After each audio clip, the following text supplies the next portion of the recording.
Hello guys!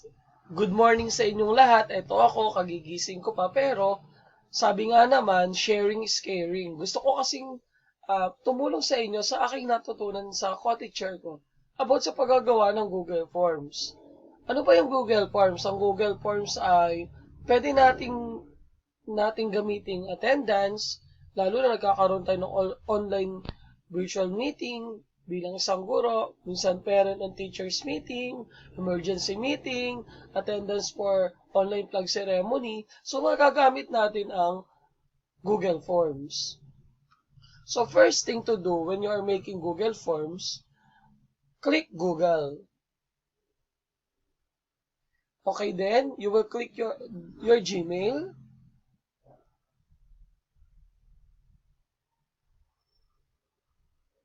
Then, after Gmail, click the Google Apps app button, then click Drive.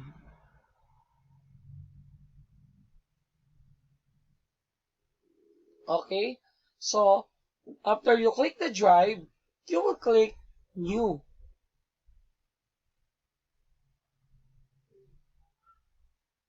After you click New, you will click the Google Forms. Then, click Blank Form. So, dito na tayo mag-i-start kung paano gumawa ng Google Forms. So, example natin is online. This is the title. In form title. Online virtual meeting.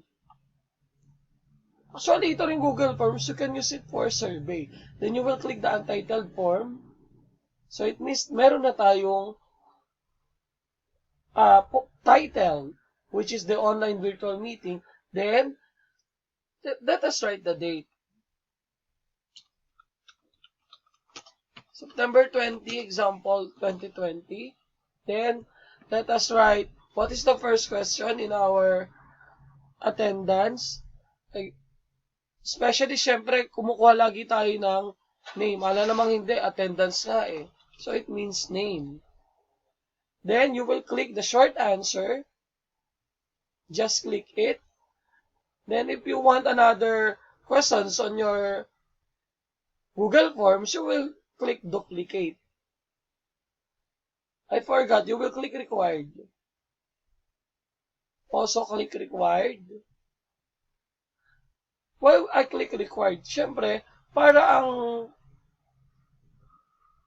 magsasagot nito is required nilang ilagay yung data or information na nilalagay mo. Then, next to this is age.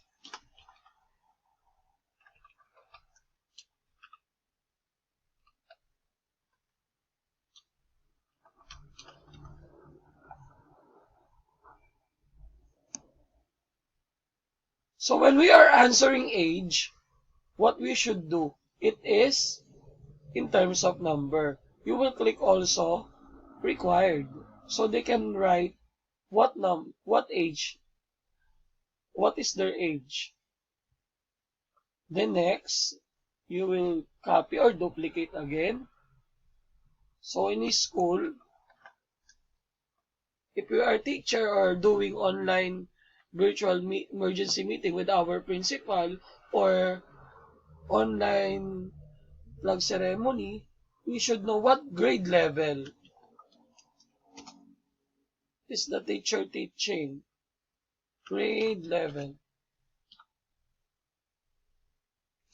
Then after grade level, you will click this button. Let us click multiple choice. So example, in option 1, who will attend? Example, kinder teacher. Grade 1. Grade 2. Ganyan po talaga boses ko, husky. Grade 3. Grade 4. Grade 5. And grade 6. Dahil elementary teacher po ako. So, I click also the required. So, if you want another questions regarding that, you can click uh, duplicate again. Pero, dahil mabilisan tayo, ito yung gusto ko ng Google Forms ko. Then, if you want to have a design, itataas natin ito dito. And you will click theme or customize theme. So, para maging maganda naman yung Google Forms. Then, you will choose image or gusto nyo kulay lang, ito lang, that is what we call the theme color. Let us click choose image.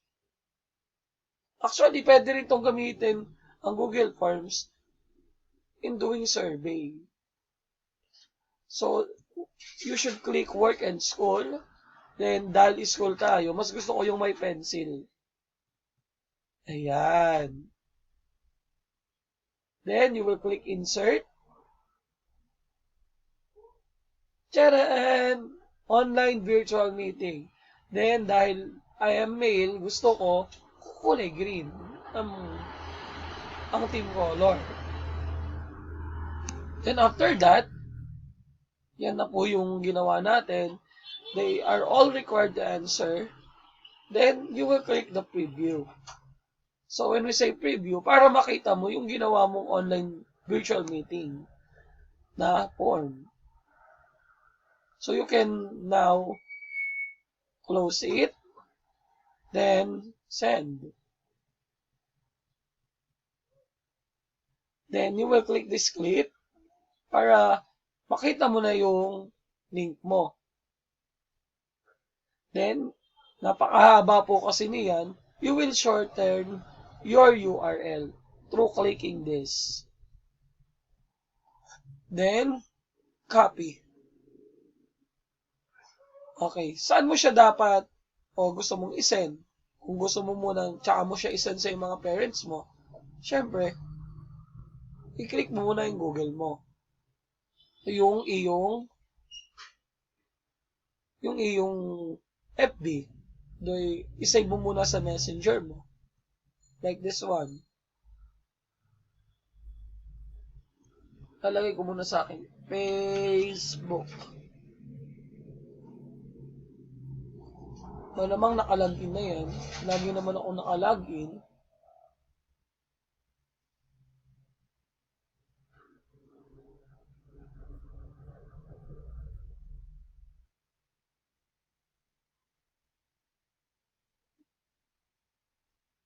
Ganito lang po yung ginagawa ko pag nagko-collect ako ng attendance sa school namin. Pagaya nung nagkaroon kami ng online virtual meeting.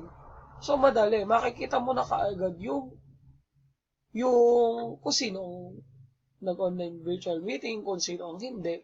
So, madaling-madali lang siya. Then you will click this. Pagka-click mo nito, paste it there. Nandun na po. Then you will press enter. Then, ito na po yung isesend po ninyo na Google Forms for attendance ng mga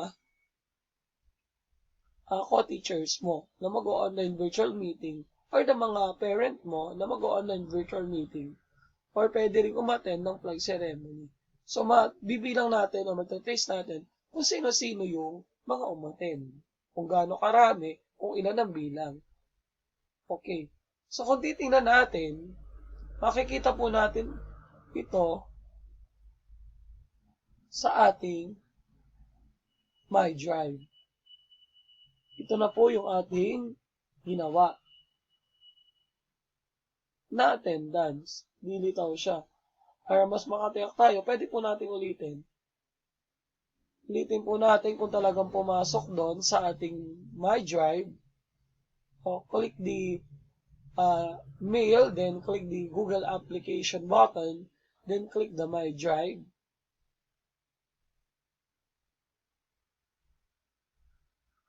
Okay, ito na po. Di ba ang title po nga natin noon, Online Virtual Meeting. So, ito na po yung inyong ginawang Google Forms. So, now, pag na-send mo na po siya,